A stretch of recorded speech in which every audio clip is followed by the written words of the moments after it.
The silence in the council chamber was absolute, broken only by the soft hum of the holographic display projecting real-time battlefield data from 12 different fronts. Ambassador Keth Varian of the Zelani Republic stood motionless before the gathered representatives of 47 star nations, his four eyes focused on the crimson indicators that marked another system's fall to the hegemony. Sector 7. Alpha has gone dark, announced General Thrix, his metallic voice carrying no emotion despite the magnitude of the loss. The cybernetic Kron had long ago replaced sentiment with cold efficiency. Total population, 14 billion. Estimated survivors, 0. A collective intake of breath filled the chamber. 14 billion lives, snuffed out in less than 6 standard days. The Xerian hegemony moved like a plague across the galaxy, consuming entire civilizations and leaving nothing but empty worlds in their wake. No negotiation, no mercy. That makes 37 systems in 4 months, said Council Speaker Lyra. 9, her crystalline form pulsing with distressed blue light. At this rate, the hegemony will reach the core worlds within 2 years. Keth Varian shifted his weight, feeling the familiar ache in his joints that reminded him of his advanced age. In his 1,000 years of service to the Galactic Council, he had seen countless threats rise and fall. The Machine Wars, the Psionic Rebellion, the Time Rift Crisis, all had seemed insurmountable at first. Yet the galaxy had survived. This felt different. The hegemony wasn't just conquering, they were erasing civilizations from existence itself. We need new strategies, General Thrix continued. Our conventional forces are ineffective. The hegemony's void-born soldiers are immune to energy weapons, resistant to kinetic force, and capable of operating in environments that would kill most of our troops in seconds. What about the Ascendants? Asked Ambassador Vex of the Psionic Collective. Their reality-shaping abilities. The Ascendants tried, Keth Varian interrupted, his voice heavy with memory. I was there at Kepler Station when they made their attempt. 12 of the galaxy's most powerful scions, beings capable of moving stars with their thoughts. The hegemony consumed them. Not killed, consumed. Their abilities, their essence, everything that made them what they were, the chamber fell silent again. The Ascendants had been considered godlike by many species. To hear that even they had fallen to the hegemony sent ripples of fear through the assembled representatives. There is one possibility, said a new voice from the chamber's upper gallery. All eyes turned to see Ambassador Chen Wei of the Terran Federation making her way down the spiral walkway. The human woman moved with a peculiar combination of grace and purpose that Keth Varian had noticed was common among her species. Chen Wei reached the main floor and approached the central display. She was young by human standards, perhaps 50 of their short years, yet her dark eyes held a weight that reminded Keth Varian of ancient warriors from his homeworld's history. The Terran Federation offers its military assistance to the Council's war effort, she announced. The silence that followed was even more profound than before, but this time it carried a different quality. Not fear, confusion, and perhaps a touch of condescending sympathy. General Thrix was the first to respond. Ambassador Chen Wei, while the Council appreciates Terra's willingness to contribute, your species lacks the technological advancement necessary for this conflict. Humans have been spacefaring for barely 2 centuries. The hegemony has technologies that predate most of our civilizations. Your weapons are primitive projectile-based systems, added Ambassador Vex. Your ships lack energy shields, your soldiers wear crude metal armor, and your fastest vessels can barely achieve factor 5 hyperdrive speeds. What could humanity possibly contribute against an enemy that has defeated races wielding technologies beyond your comprehension? Keth Varian watched Chen Wei's expression carefully. In his long career as an intelligence analyst, he had learned to read the subtle signs that revealed the being's true thoughts. What he saw in the human ambassador's face wasn't offense or embarrassment at the dismissal of her species' capabilities. Instead, he detected something that made his 4 eyes widen with recognition. It was the expression of someone holding cards that others couldn't see. You're right about our technology, Chen Wei said calmly. Our ships are slower, our weapons are less sophisticated, and our armor is primitive compared to Council standards. But there's something about humanity that I don't think any of you fully understand yet. She gestured toward the holographic display showing the hegemony's advancing forces. Every species that has faced the hegemony has done so according to the established principles of galactic warfare. Calculated risks, strategic retreats when casualties reach acceptable thresholds, surrender when defeat becomes mathematically inevitable. These are rational approaches used by rational beings. And humans are not rational? Speaker Lyra, Nine asked, her crystalline form now pulsing with curious yellow light. Chen Wei's smile was something that would haunt Cathvarian's dreams for years to come. Ambassador, with all due respect to the Council's accumulated wisdom, rationality is a luxury that humanity gave up about the time we crawled out of caves and decided to hunt creatures 10 times our size with sharpened sticks. She activated her personal datapad and projected a series of images into the chamber's display system. The assembled representatives watched in stunned silence as scene after scene of human warfare filled the air above them. Humans charging into machine gun fire during their first global war. Humans holding impossible positions against overwhelming odds. Humans continuing to fight even when wounded, even when outnumbered, even when logic dictated certain death. Every species in this chamber has evolved beyond the need for primitive survival instincts, Chen Wei continued. You've developed technology to overcome physical limitations, wisdom to avoid unnecessary conflicts, and intelligence to recognize when defeat is inevitable. These are admirable qualities that have allowed your civilizations to flourish. She paused, and Cathvarian noticed that every representative in the chamber was leaning forward, hanging on her words. Humanity never got that memo. General Thrix's optical sensors focused on the human ambassador. You're suggesting that your species' primitive nature is somehow an advantage? I'm suggesting that when the hegemony faces humanity, they'll encounter something they've never dealt with before. A species that doesn't know when to quit. We don't retreat when casualties reach 20%. We don't surrender when defeat becomes mathematically certain. We don't stop fighting just because our equipment is inferior or our odds are impossible. She gestured again, and the display showed historical footage from humanity's own wars. Soldiers continuing to advance despite catastrophic losses, pilots ramming their damaged aircraft into enemy positions rather than retreating, infantry units fighting with bayonets and knives when their ammunition ran out.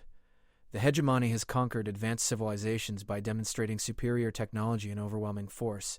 They rely on their enemies being rational enough to recognize when they're beaten. But what happens when they encounter a species that responds to overwhelming odds by getting angry instead of afraid? Cathvarian found himself studying the human footage with growing fascination.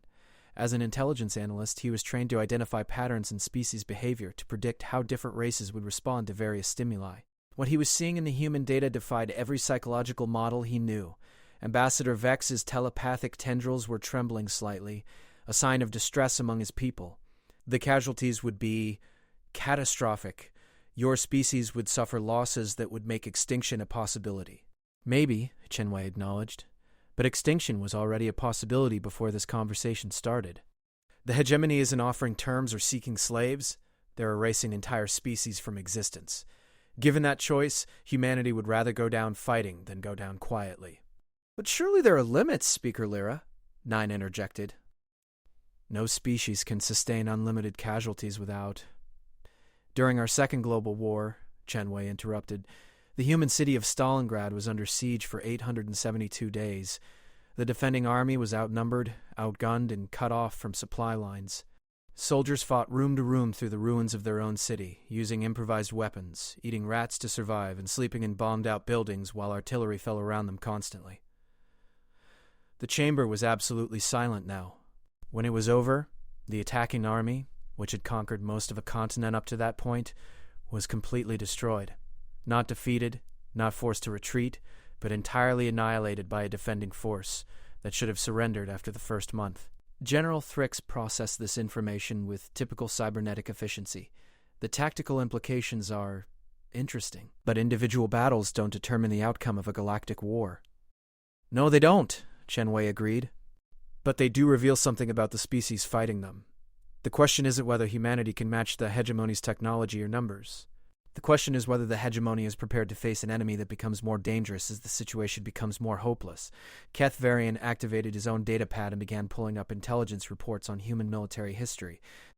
What he found made his four eyes widen progressively with each file he opened.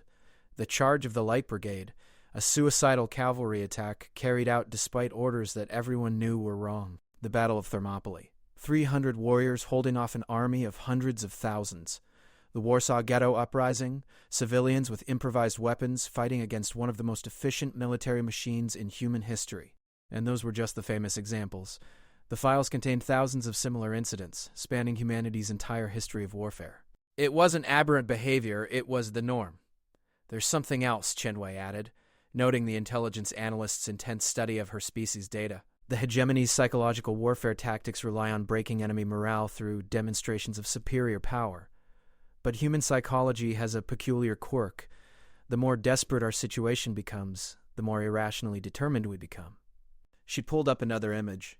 Human soldiers during their planet's nuclear age, manning missile silos, knowing that if they ever had to use their weapons, it would mean the end of their civilization. Yet they had sat at those controls for decades, ready to destroy everything rather than surrender. Your species guards doomsday weapons while sitting at the controls, Ambassador Vex observed, his telepathic abilities picking up the emotional resonance of the image. The psychological stress should be overwhelming. It is, Chenwei confirmed. But we do it anyway. That's what I'm trying to explain to this council. Humanity doesn't fight wars to win them. We fight wars because something inside us breaks when we don't fight back. It's not rational, it's not efficient, and it's definitely not civilized by galactic standards. She turned to address the entire chamber. But it is effective against enemies who expect their opponents to behave logically. General Thrix's optical sensors dimmed as he processed the implications. You're proposing to use humanity's psychological instability as a weapon? I'm proposing to use humanity's psychological makeup exactly as it evolved to be used, Chenwei corrected. Every species in this chamber has moved beyond their primitive survival instincts. You've transcended the need for desperate last stands and irrational heroics. That's why you've built such remarkable civilizations. She gestured toward the display showing the hegemony's advancing forces. But that's also why you can't stop them. The hegemony understands advanced civilizations.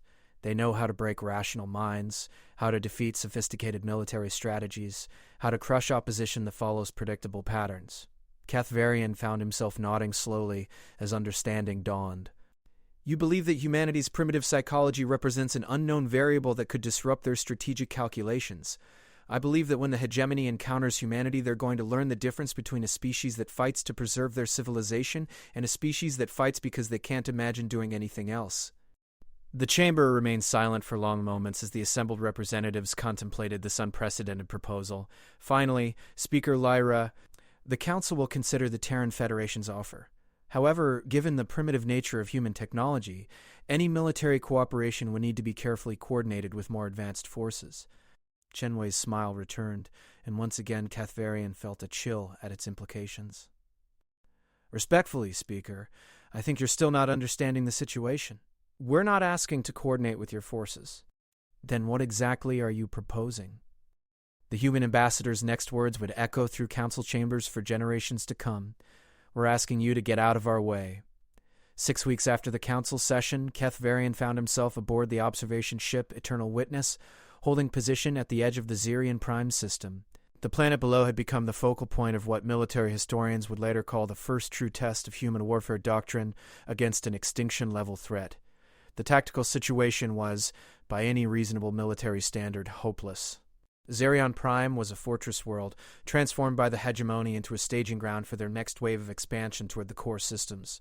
Intelligence estimates placed enemy forces at approximately 15 million void-born soldiers, 3,000 heavy assault platforms, and a fleet of ships that outclassed anything in the Council's arsenal.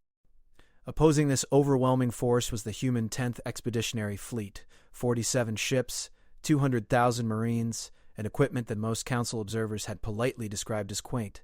"This is madness," muttered Commander Zeph Cole, the Regalian military attaché assigned to document the battle.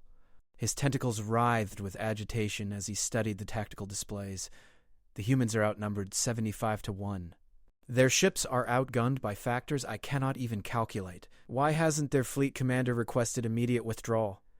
Cathvarian didn't answer immediately. His four eyes were focused on the human fleet's deployment pattern, which defied every principle of strategic warfare he had learned in his 1,000-year career. Instead of maintaining formation for a coordinated retreat when the inevitable rout began, the human ships were spreading out in what could only be described as an attack formation. "Perhaps," Cathvarian said slowly, "we're about to witness something unprecedented."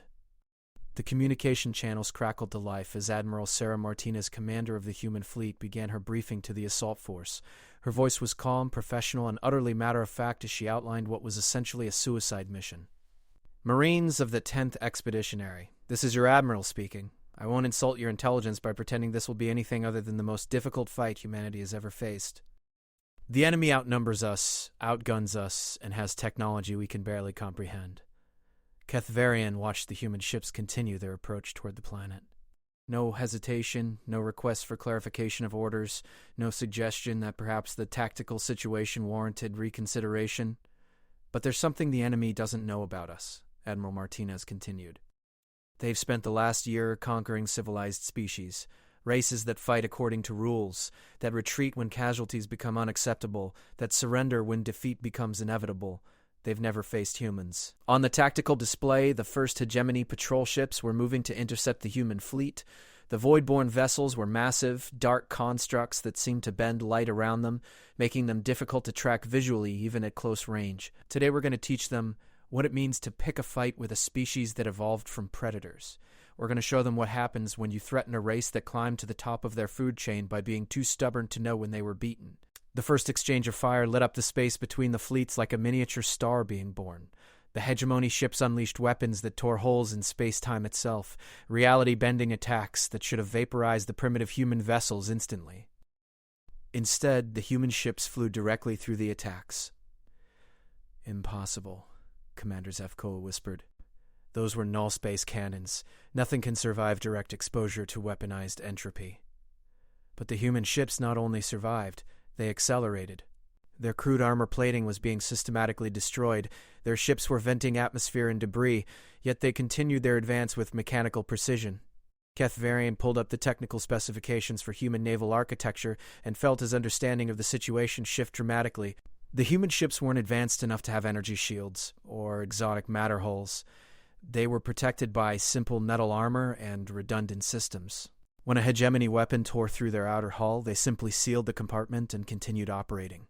More importantly, human ship design was based on a radically different philosophy than council vessels. Where most spacefaring races built ships as sophisticated, integrated systems optimized for maximum efficiency, humans had apparently designed their vessels to keep functioning even when everything went wrong. "Their ships are built like weapons," he murmured, realization dawning. "Not transport vessels with weapons attached. The entire ship is designed to be a weapon that can also carry troops." The battle was intensifying as more hegemony forces converged on the human fleet. The enemy's tactical doctrine was becoming clear: deploy overwhelming firepower to destroy enemy morale, then mop up the survivors. It was a strategy that had worked against every previous opponent. It was having no visible effect on the humans. "Admiral Martinez to all ships." The communication channels crackled again. "Enemy resistance is as expected. All units execute assault pattern Delta 7. What followed defied every principle of naval warfare that Kethvarian had learned. Instead of engaging the hegemony fleet in a conventional space battle, the human ships began using their own vessels as projectiles. Damaged ships that could no longer maintain formation didn't retreat to safe distance. They accelerated directly toward the largest enemy vessels and detonated their reactors on impact. "They're ramming," Commander Zevkol said in disbelief. "They're intentionally ramming enemy ships with their own vessels." "Not ramming," Kethvarian corrected, studying the tactical patterns more carefully. "It's deliberate. Look at the targets they're selecting: command ships, heavy weapons platforms, troop transports. They're treating their own ships as expendable missiles." The hegemony fleet was beginning to show signs of confusion. Their formations, which had been perfectly coordinated at the start of the engagement, were becoming erratic. Ships that should have been maintaining position were instead maneuvering frantically to avoid the human vessels that seemed determined to achieve mutual destruction rather than conventional victory. Then the humans began their planetary assault. The orbital bombardment phase, which military doctrine suggested should last several days to properly soften defensive positions, was skipped entirely. Human dropships began launching toward the planet's surface while the space battle was still raging overhead, their descent covered by their own ship's weapons fire. "This is tactically insane," Commander Zevkol observed. "They're sending troops into a combat zone without establishing space superiority, without conducting proper reconnaissance, without any of the preliminary phases that ensure mission success." Kethvarian was beginning to understand that the humans weren't following conventional military doctrine because they were operating under a completely different set of assumptions about what constituted acceptable casualties and reasonable mission parameters. The first wave of human Marines hit the planet's surface in what could generously be called a barely controlled crash landing. Their dropships, designed with the same philosophy as their warships, were built to survive impacts that would destroy more sophisticated landing craft. When enemy fire damaged their engines or guidance systems, they simply aimed for the general vicinity of their target and hoped for the best. The battle footage coming from the planet's surface was unlike anything in the Council's military archives. Human soldiers emerged from their crashed transports and immediately began advancing toward enemy positions, often with improvised weapons when their standard equipment was damaged during landing. "They're not waiting for reinforcements," Kethvarian noted. "They're not establishing secure perimeters or waiting for artillery support. They're just attacking." The Hegemony's Voidborn soldiers were individually superior to humans in every measurable category. They were stronger, faster, more resilient, and equipped with personal weapons that could cut through most known armor like it was paper. In any rational engagement, they should have slaughtered the human invaders within hours. Instead, they found themselves facing an enemy that didn't respond to casualties the way every other species did.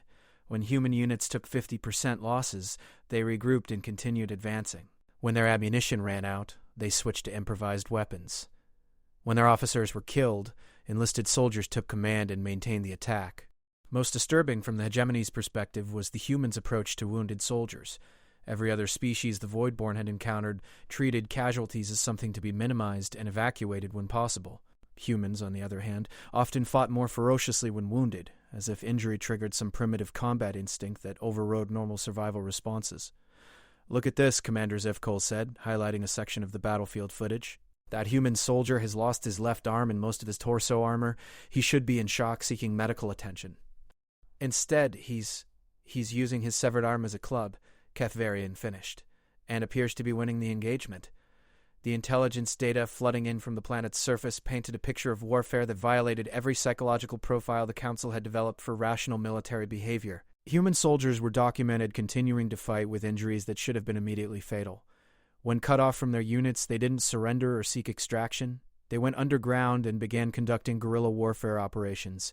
Most significantly, they were displaying a tactical innovation that no Council military had ever developed. They were learning from defeat faster than their enemies could adapt to victory. Every time the Hegemony successfully countered a human attack, the next wave of human soldiers would adapt their approach to account for the new defensive measures. But unlike other species who adapted through careful analysis and strategic planning, humans seemed to adapt through trial and error conducted at full combat intensity. They're using their own casualties as intelligence gathering, Kethvarian realized. Every soldier who dies provides information about enemy capabilities that gets incorporated into the next assault wave. They're not trying to minimize losses, they're trying to maximize learning. Admiral Martinez's voice came over the communication channels again, and Kethvarian could hear the strain of sustained combat in her tone. "All units, enemy resistance remains heavy. Casualty reports are coming in at 43% across all landing zones." Commander Zeph Cole winced. 43% casualties would normally trigger a general retreat. Their entire command structure should be calling for immediate evacuation. "Effective immediately," Admiral Martinez continued. "All units are to consider this a target-rich environment and proceed accordingly." Any Marine who finds himself separated from his unit is authorized to operate independently until contact with friendly forces can be re-established. "She's telling them to keep fighting even if they're completely cut off," Kethvarian translated, "even if they have no hope of extraction or reinforcement." The battle continued for 17 hours, and by the end of that time, the Council observers had documented something unprecedented in galactic military history. A technologically inferior force had not only survived contact with the Hegemony, but had actually begun pushing them back through pure attrition and psychological pressure. The Voidborn soldiers, who had conquered advanced civilizations through demonstrations of overwhelming superiority, found themselves facing an enemy that became more determined as their situation became more desperate. Humans who should have been broken by the losses they'd taken instead began fighting with what could only be described as vindictive enthusiasm. When the Hegemony finally began withdrawing from Zirian Prime, it wasn't because they had been defeated in conventional terms. Their forces still outnumbered the surviving humans, their technology was still superior, and they had inflicted casualties that should have destroyed any rational army's will to fight. They retreated because they had encountered something their strategic doctrine couldn't account for. An enemy that treated impossible odds as a challenge rather than a deterrent, and seemed to derive energy from desperation rather than being broken by it. As the last Hegemony ships disappeared into hyperspace, Kethvarian found himself staring at the tactical displays with something approaching awe. The humans had won, but not through superior strategy or advanced technology. They had won by being willing to pay a price that no other species in the galaxy would consider acceptable. "Casualties?" he asked quietly. 78%, Commander Zefkol reported, including their fleet commander. The surviving Marines are currently requesting permission to pursue the retreating enemy forces. Keth Varian's four eyes widened. After losing nearly 80% of their force, the humans wanted to continue the attack. He was beginning to understand why the ancient warnings about humanity had been posted at the edge of their solar system. It wasn't because humans were particularly dangerous to other species under normal circumstances. It was because there were no normal circumstances when humans were involved. The emergency session of the Galactic Council convened 36 hours after the Xerian Prime engagement, and the atmosphere in the chamber was electric with a mixture of hope and terror. Representatives who had spent months watching the hegemony's unstoppable advance suddenly found themselves grappling with reports that defied every military theory they had ever learned. Keth Varian stood at the central podium, his comprehensive battle analysis displayed in holographic detail above the assembled delegates. The data was incontrovertible, yet many of the representatives seemed to be having difficulty processing its implications. To summarize, he began, his voice carrying the weight of his 1,000 years of military intelligence experience, the human force achieved tactical victory despite sustaining casualties that should have resulted in complete unit dissolution. More significantly, post-battle interviews with surviving Marines indicate that morale actually increased as their situation became more desperate. Ambassador Vex of the Psionic Collective raised one of his telepathic tendrils. That last point requires clarification. Our psychological profiles of rational species show universal correlation between casualty rates and combat effectiveness degradation. Are you suggesting that humans exhibit the opposite pattern? Not suggesting, Keth Varian corrected. Confirming. Human combat effectiveness appears to follow an inverse relationship with survival probability. The closer they come to total annihilation, the more aggressive and inventive their tactics become. He activated a new section of the display showing video footage from the planet's surface during the final hours of the battle. The assembled representatives watched in stunned silence as human Marines, many of them wounded and operating with improvised equipment, coordinated attacks that demonstrated tactical sophistication far beyond what their technological level should have permitted. A squad of 8 human Marines, armed only with projectile weapons and improvised explosives, successfully destroyed a Hegemony heavy assault platform designed to withstand orbital bombardment. The footage showed humans using their own damaged vehicles as improvised ramps, launching themselves directly onto the enemy war machine and detonating explosives at point-blank range. It was tactically insane, strategically unsound, and absolutely effective. They sacrificed themselves to achieve an objective that our computer models indicated was impossible, General Thrix observed, his cybernetic brain processing the implications with typical mechanical efficiency. The tactical calculus makes no sense. The cost exceeded the value of the target by several orders of magnitude. Chen Wei, who had been silent throughout the presentation, finally spoke from her position in the gallery. General, you're applying conventional cost-benefit analysis to a species that doesn't operate on conventional assumptions. She made her way down to the main floor, and Keth Varian noticed that her movement had gained a new quality since Xerian Prime, a confident stride that spoke of proven capability rather than hopeful bravado. The squad you just observed didn't destroy that assault platform because the tactical situation demanded it, she explained. They destroyed it because it was killing their friends, and humans have a psychological quirk that makes us take that sort of thing personally. Speaker Lyra. Nine's crystalline form pulsed with confused orange light. Personal motivation in military operations leads to emotional decision-making, which typically results in tactical errors and increased casualties. Normally, yes, Chenwei agreed. But you're still thinking about this in terms of conventional warfare between rational species. What happened at Xerian Prime wasn't conventional warfare. It was something much more primitive and much more effective. She gestured toward the battle footage still playing above them. Every species in this chamber has evolved beyond their predator instincts. You've developed sophisticated societies that channel aggressive impulses into productive directions. You fight wars with careful planning, rational objectives, and acceptable loss parameters. The chamber fell silent as the implications of her words began to sink in. Humanity never completely evolved beyond those instincts. When we're threatened, especially when our survival is at stake, we don't become more rational. We become more human. And humans at our most primitive are something the galaxy hasn't seen before.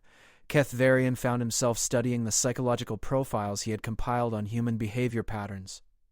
The data painted a picture of a species that seemed to have retained evolutionary survival mechanisms that other races had abandoned in favor of more sophisticated approaches to conflict resolution. You're describing your species as fundamentally unstable, Ambassador Vex observed, his telepathic abilities picking up emotional resonances from the human representative that apparently disturbed him. The psychological profiles suggest that under extreme stress, humans become essentially irrational. Not irrational, Chen Wei corrected, differently rational. When a human decides that something is worth dying for, we start making calculations based on completely different parameters than other species use. She activated her own data display showing historical footage from humanity's own wars. The assembled representatives watched scenes of human soldiers charging fortified positions against impossible odds, holding defensive lines until literally the last person standing, and continuing to fight long after any rational assessment would have declared their cause hopeless. "Look at this battle from our Second Global War," she said, highlighting a particular sequence. 900 paratroopers were surrounded by enemy forces numbering in the tens of thousands. They were cut off from supply, outnumbered 40-1, and facing an enemy equipped with superior weapons and armor. The footage showed human soldiers defending a small town with determination that bordered on fanatical. When their ammunition ran out, they fought with bayonets. When their weapons broke, they used improvised clubs. When they were wounded, they continued fighting until they physically couldn't move. The engagement lasted 6 days, Chen Wei continued. When relief forces finally arrived, they found 17 survivors still holding their positions. 17 out of 900. And those 17 were still combat effective and ready to continue the mission. The silence in the chamber was profound. Representatives who had spent their lives studying military history were grappling with footage that seemed to violate every principle of rational behavior. The psychological analysis of the survivors, Chen Wei added, showed no signs of trauma or breakdown. They weren't damaged by the experience. They were proud of it. They considered it one of the finest moments in their unit's history. General Thrix's optical sensors dimmed as he processed this information. "Your species views suicidal last stands as positive experiences? We view them as proof that some things are more important than personal survival," Chen Wei replied. "And we view enemies who threaten those things as problems that need to be solved, regardless of the cost." Keth Varian felt a chill as he began to understand the full implications of what they were dealing with. "You're suggesting that the hegemony's victory through overwhelming force is actually counterproductive when applied to humanity. I'm stating that the hegemony's strategic doctrine is based on breaking enemy morale through demonstrations of superior power. But human morale isn't based on survival probability. It's based on the conviction that we're fighting for something worth the sacrifice." She pulled up new footage, this time from the recent battle at Zerion Prime. The camera followed a human Marine who had been separated from his unit and was operating alone behind enemy lines. Instead of seeking escape or attempting to link up with friendly forces, he was systematically sabotaging hegemony equipment and launching individual attacks against enemy positions. This Marine's tactical situation was hopeless, Chen Wei explained. He had no support, no way to call for help, and no reasonable chance of survival. According to every psychological model the Council has developed, he should have surrendered or hidden until the battle was over. The footage showed the Marine instead setting up improvised ambushes, using salvaged enemy equipment against its original owners, and generally conducting what could only be described as a one-man war against an entire enemy division. He fought alone for 14 hours before he was finally killed, Chen Wei continued. During that time he eliminated over 200 enemy soldiers and destroyed 3 heavy weapons emplacements, not because it would change the outcome of the battle, but because he was angry and had nothing left to lose. Ambassador Vex's telepathic tendrils were trembling again. The psychological stress of such an engagement should have caused complete mental breakdown within hours. For most species, yes, Chen Wei agreed, but humans under extreme stress don't break down, we break through. We start ignoring limitations that normally control our behavior and begin operating on pure will and spite. She turned to address the entire chamber. The hegemony has spent the last year conquering civilized species that fight according to rational principles. They've developed tactics specifically designed to break advanced military forces through superior technology and overwhelming numerical advantage. The display changed to show tactical projections of future engagements between human forces and the hegemony. The computer models were struggling to produce coherent predictions because human behavior patterns fell outside the parameters of conventional military analysis. What happens when they encounter a species that treats overwhelming odds as motivation rather than deterrent? What happens when their psychological warfare tactics make their enemies more dangerous instead of more compliant? General Thrix was running his own calculations, and the results were apparently disturbing even to his mechanical sensibilities. If human forces continue to operate according to the patterns observed at Zerion Prime, conventional military modeling becomes impossible. Their behavior introduces too many irrational variables. Exactly, Chen Wei said, and that's our advantage. The hegemony understands how to fight rational enemies using rational strategies.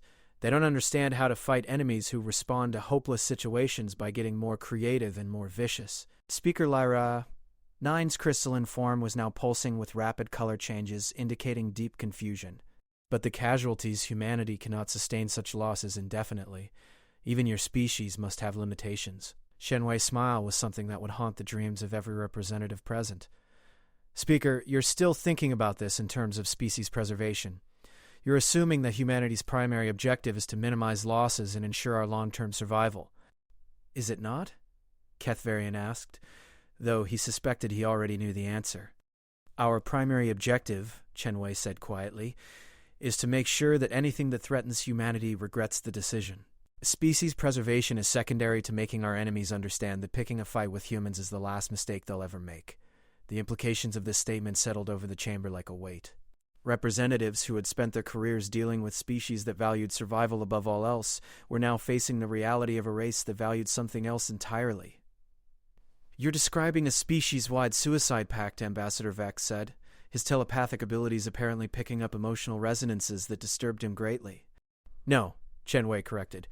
We're describing a species that believes some things are worth dying for and some enemies are worth taking with us if we go down. She activated one final display, showing strategic projections based on humanity's full military commitment to the war against the hegemony. The numbers were staggering.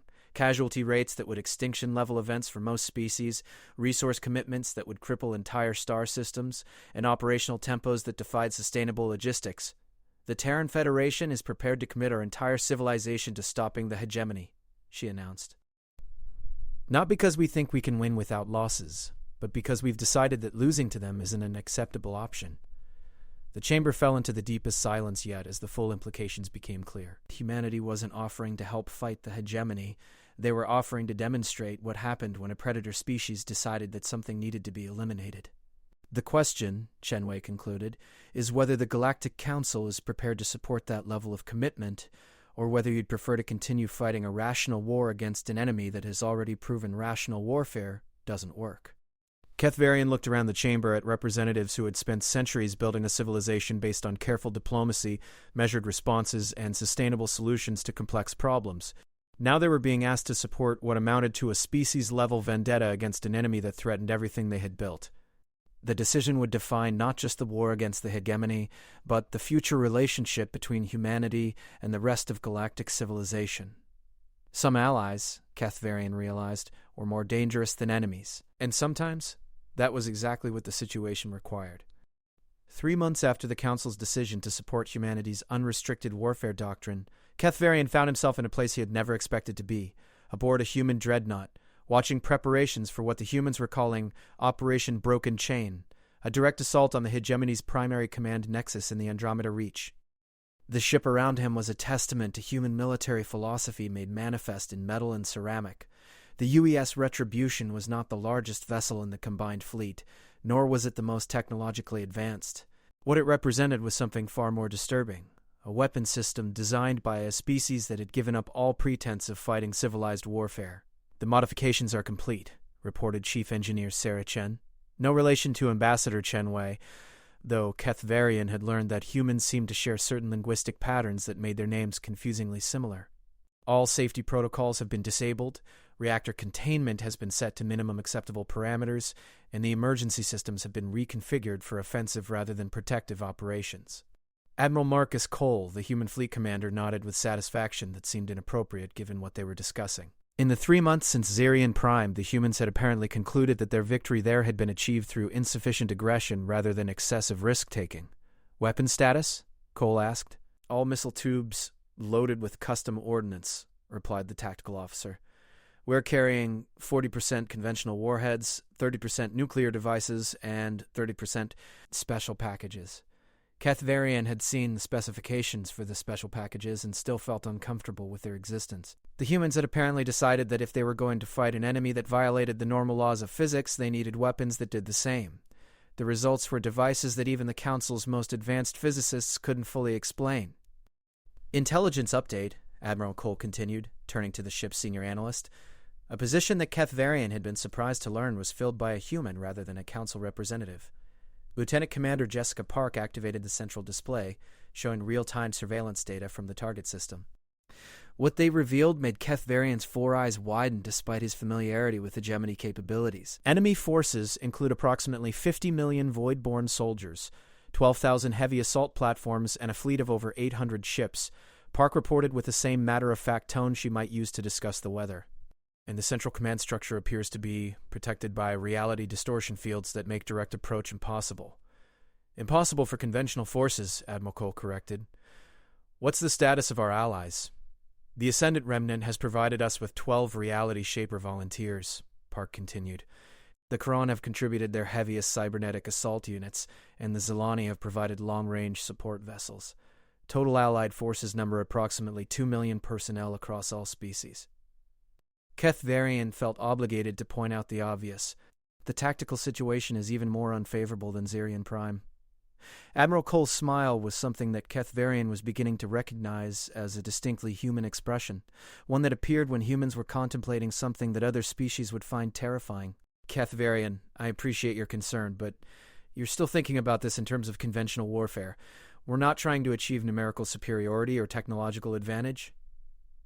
We're trying to teach the hegemony what it feels like to be hunted. The concept of being hunted had taken on new significance since humanity had begun their campaign against the hegemony. Over the past 3 months, human forces had engaged enemy positions in 17 different systems, and each engagement had revealed new aspects of human military thinking that defied conventional understanding. At the Battle of Rigel Station, human commandos had infiltrated a hegemony fleet by hiding inside their own dead and allowing themselves to be processed by enemy salvage operations. Once inside enemy ships, they had systematically sabotaged critical systems before conducting what could only be described as an internal massacre. During the Siege of New Geneva, human defenders had deliberately allowed enemy forces to breach their perimeter, then triggered prepositioned nuclear devices that eliminated both the invading force and their own defensive positions. The survivors had emerged from underground bunkers and continued fighting in the radioactive crater that had been their city. Most disturbing to Council observers was the Battle of Kepler's Edge, where human forces had encountered a hegemony fleet that vastly outnumbered them. Instead of engaging in conventional ship-to-ship combat, the humans had detonated their own vessels' reactors to create an expanding field of lethal radiation, then used the chaos to board enemy ships with assault teams equipped for close-quarters combat in hostile environments. The hegemony is beginning to adapt their tactics to account for human unconventional warfare, Lieutenant Commander Park continued. They've started implementing protocols specifically designed to counter suicide attacks and equipment sabotage. Good, Admiral Cole replied. That means they're starting to understand the problem. Keth Varian found this response confusing. Surely enemy adaptation is not advantageous for human forces? It is when their adaptations are based on misunderstanding the nature of the threat, Cole explained. The hegemony thinks they're fighting enemies, who use suicide tactics and equipment sabotage as military strategies. They don't understand that these aren't tactics. They're expressions of human psychology under extreme stress. The distinction was subtle, but crucial.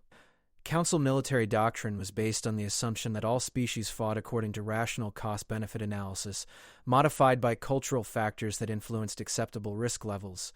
Human warfare, as Keth Varian was learning, operated on entirely different principles. Every countermeasure they develop assumes that we'll modify our behavior to account for increased casualties or reduced effectiveness, Admiral Cole continued. But human behavior under combat stress doesn't follow those patterns. The more difficult they make it for us to hurt them, the more inventive we become about finding new ways to hurt them. As if to demonstrate this point, the tactical display updated with real-time footage from advanced reconnaissance teams operating in the target system. Human scouts, working in pairs or individually, had been infiltrating hegemony positions for the past 6 weeks, conducting what military manuals would classify as preparation for conventional assault. What they were actually doing was far more disturbing. Reconnaissance Team 7 has successfully established observation posts on 3 enemy installations, Park reported. They're documenting hegemony operational patterns and identifying structural weaknesses for the main assault. The footage showed human soldiers in environments that should have killed them within minutes: vacuum exposure, radiation fields, and gravitational anomalies that would crush most organic life. They were surviving through a combination of primitive technology and what could only be described as suicidal determination. How are they maintaining operational effectiveness under those conditions? Keth Varian asked. They're not maintaining it, Admiral Cole replied.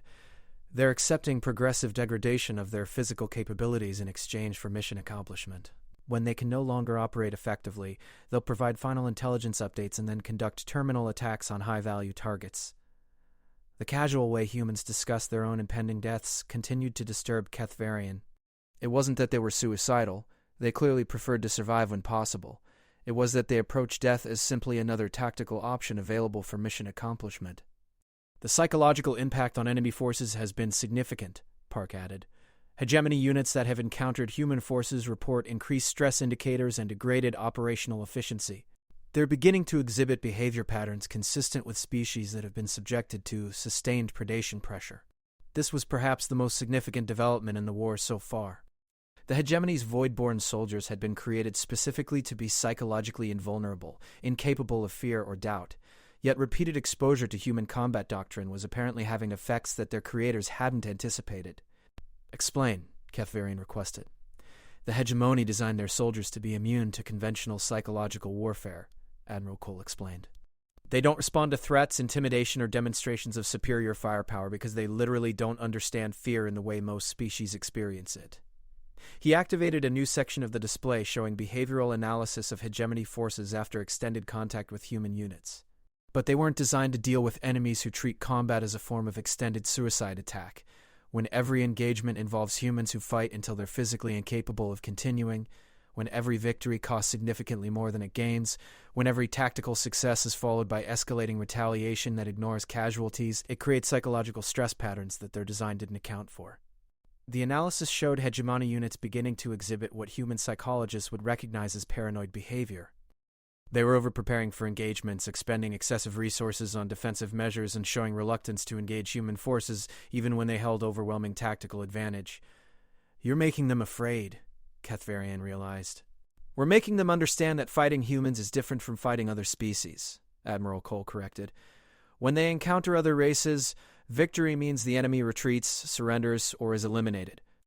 When they encounter humans, victory means they've survived to face escalating retaliation from enemies who learn from every engagement and become more vicious when threatened. The human approach to warfare was creating a unique psychological problem for an enemy that had been designed to be invulnerable to psychological pressure. The hegemony's strategic doctrine was based on achieving decisive victory through superior technology and overwhelming force, then moving on to the next target. Human forces made decisive victory impossible by treating temporary defeats as learning opportunities and permanent defeats as motivation for vindictive retaliation. Fleet status report, Admiral Cole requested. All vessels report ready for final approach, the communications officer announced. Allied forces are in position and awaiting coordinated assault orders. Kethvarian looked around the human ship's bridge and realized that everyone present was discussing what amounted to a suicide mission with the calm professionalism of routine military operations. The mathematical probability of survival for any individual vessel was essentially zero, yet the human crew showed no signs of stress or hesitation. Admiral, Kethvarian said quietly, I feel obligated to point out that even if this assault succeeds in destroying the hegemony command nexus, the casualties among human forces will be catastrophic. Your species may not survive the victory. Admiral Cole's expression became something that Kethvarian would remember for the rest of his long life. It wasn't anger or resignation or grim determination. It was the calm satisfaction of someone who had found a problem that required exactly the resources they had available. Kethvarian, he said, you're still thinking like a civilized being. You're worried about humanity's survival as if that's our primary objective. He gestured toward the tactical display showing the hegemony forces that had spent the last year raising entire civilizations from existence. Our primary objective is to make sure that anyone who threatens human civilization regrets the decision so thoroughly that it serves as a permanent warning to anyone else who might consider it. If we survive the experience, that's a bonus. If we don't, well, his smile was something that would haunt Kethvarian's nightmares for centuries to come. The galaxy will remember what happens when someone picks a fight with humanity. And sometimes that's more valuable than survival. The fleet began its final approach toward the hegemony command nexus, and Kethvarian understood that he was about to witness something unprecedented in galactic history, the complete commitment of a predator species to the elimination of a threat, regardless of the cost to themselves. He also understood that after today the galaxy's understanding of warfare would be forever changed. Some victories, he realized, were achieved not by surviving the battle, but by making sure your enemies couldn't survive fighting you.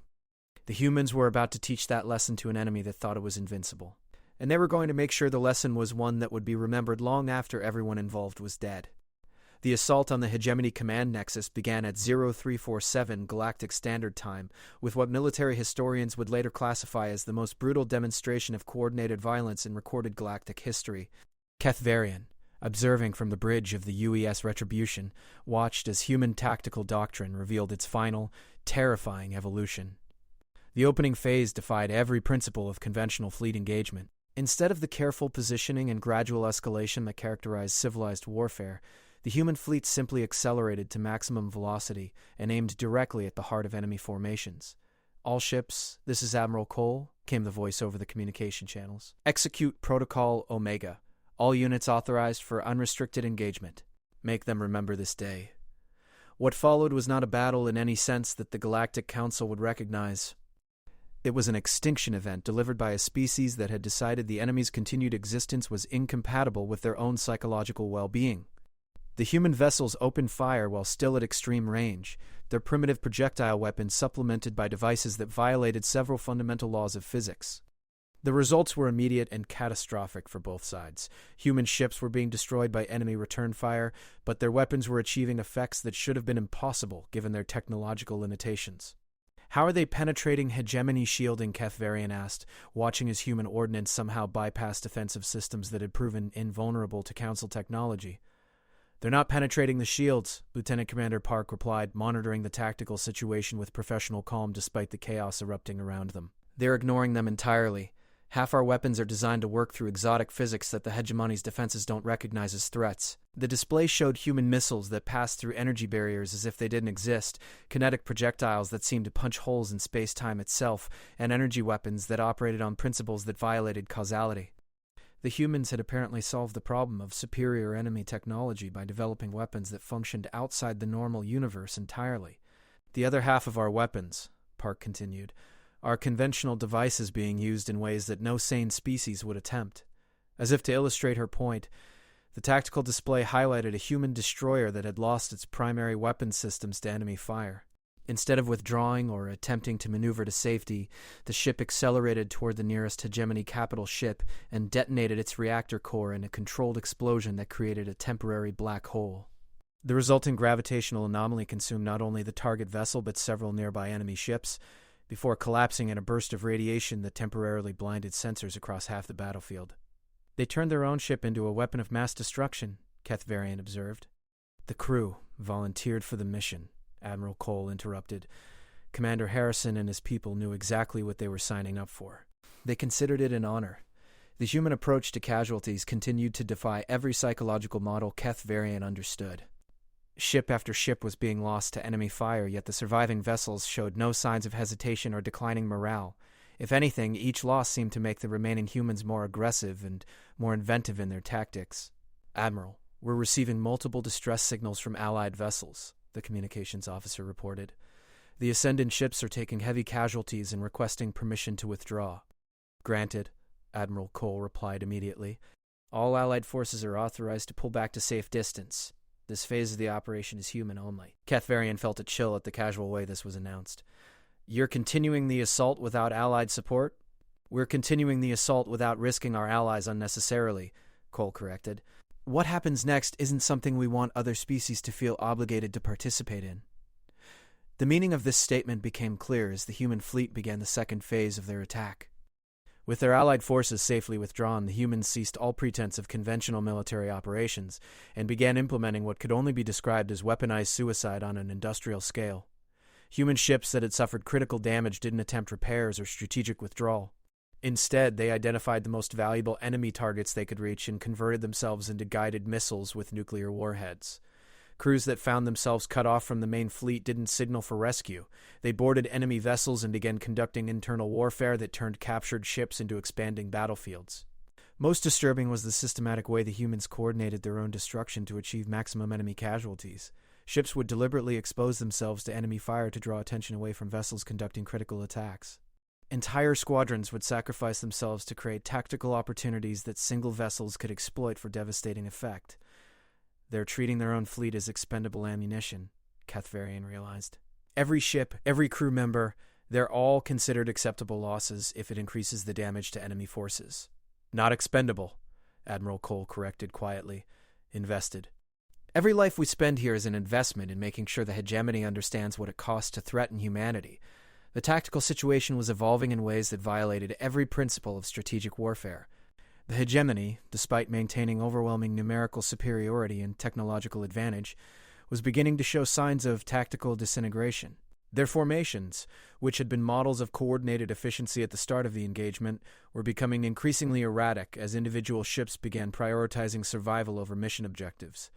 Enemy morale appears to be degrading, Park reported. Hegemony units are showing increased response times and defensive positioning.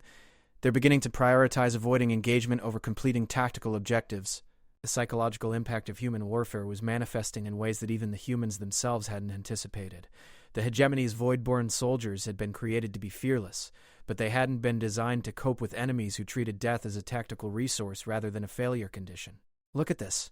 Park highlighted a section of the battlefield where a single human cruiser was engaged with an entire hegemony squadron. The human ship was catastrophically damaged, venting atmosphere and debris, yet it continued to maneuver and fight with mechanical precision. The Defiance has lost primary power, weapons control, and life support, she reported. The crew is operating on emergency power and manual systems. They should have abandoned ship 20 minutes ago. Instead, the Defiance was somehow maintaining fire on enemy vessels while using its own dying bulk as a battering ram against hegemony formations. The crew was literally fighting their ship to death, extracting maximum combat effectiveness from a vessel that should have been declared a total loss. Signal from the Defiance, the communications officer announced. Captain Morrison reports mission objectives achieved and requests permission to commence final protocols. Permission granted, Admiral Cole replied.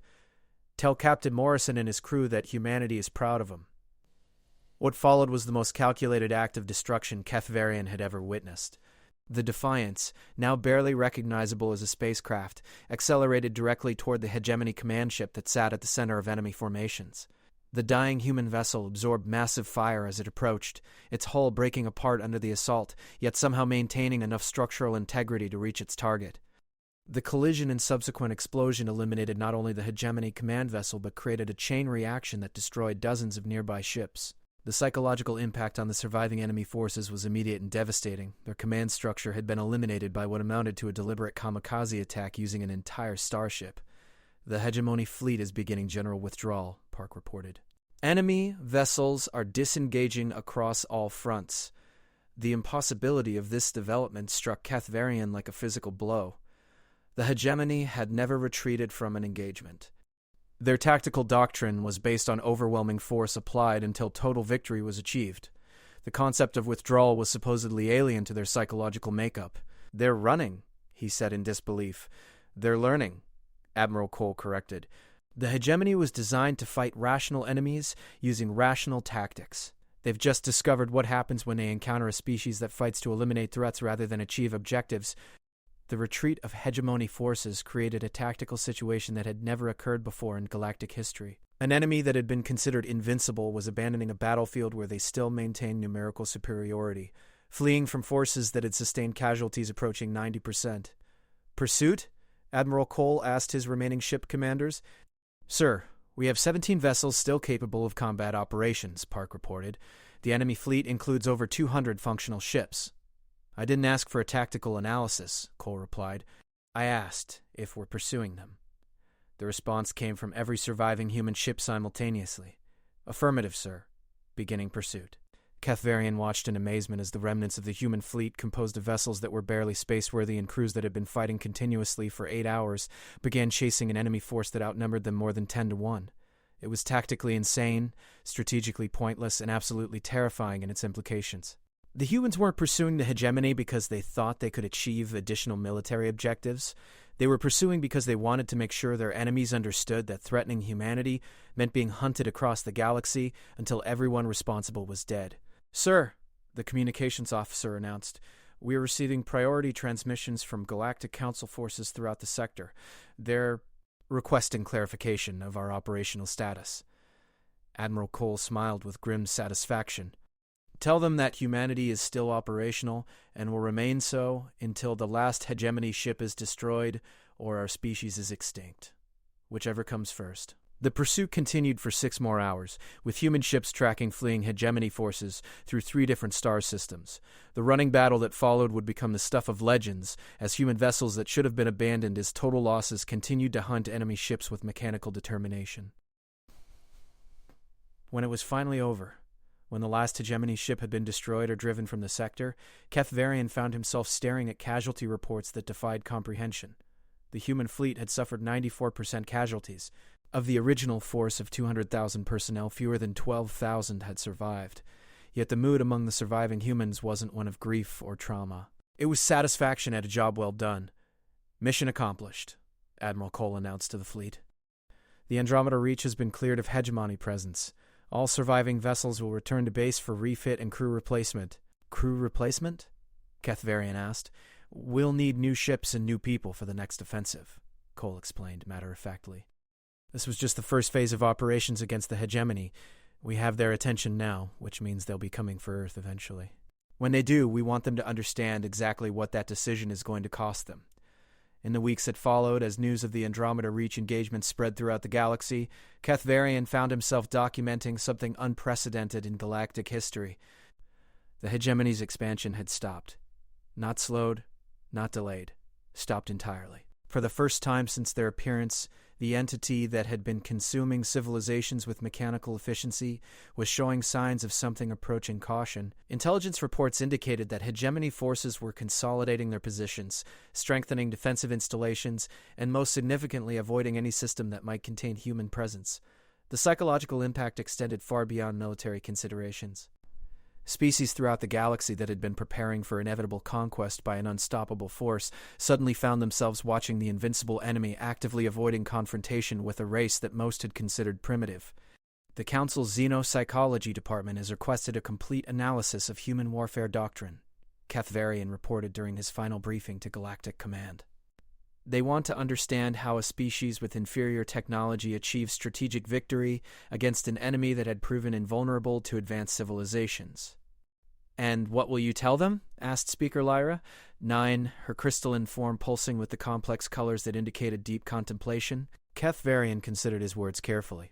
In his 1,000 years of military intelligence work, he had analyzed countless conflicts, documented the rise and fall of empires, and observed the complex dance of species seeking survival in a hostile universe. But nothing had prepared him for what he had witnessed in the war between humanity and the hegemony. "I will tell them that we have been fundamentally misunderstanding the nature of warfare," he said finally. "We assumed that all intelligent species fight to preserve their civilizations, to protect their people, and to ensure their continued survival. These are rational objectives pursued through careful planning and calculated risk-taking." He activated his final presentation showing tactical summaries from every human engagement in the war. The data painted a picture of warfare that violated every principle the Council had developed over millions of years of galactic civilization. "Humanity fights for a different reason entirely," he continued. "They fight to eliminate threats to things they consider important, regardless of the cost to themselves. They don't calculate acceptable losses. They calculate necessary victories, and they're willing to pay any price to achieve those victories." The implications of this distinction were staggering. Every military doctrine in the galaxy was based on the assumption that intelligent species valued their own survival above all else. Human behavior suggested the existence of species that valued other things more than survival and were willing to risk extinction to protect those values. The hegemony understood how to defeat civilizations that fought to survive, Keth Varian concluded. They had no doctrine for defeating civilizations that fought to win, regardless of whether they survived the victory. In the end, the galaxy learned something that would reshape interstellar politics for millennia to come. Some species, when pushed to their absolute limit, don't break. They break everything else instead. And sometimes, that's exactly what the universe needs them to do.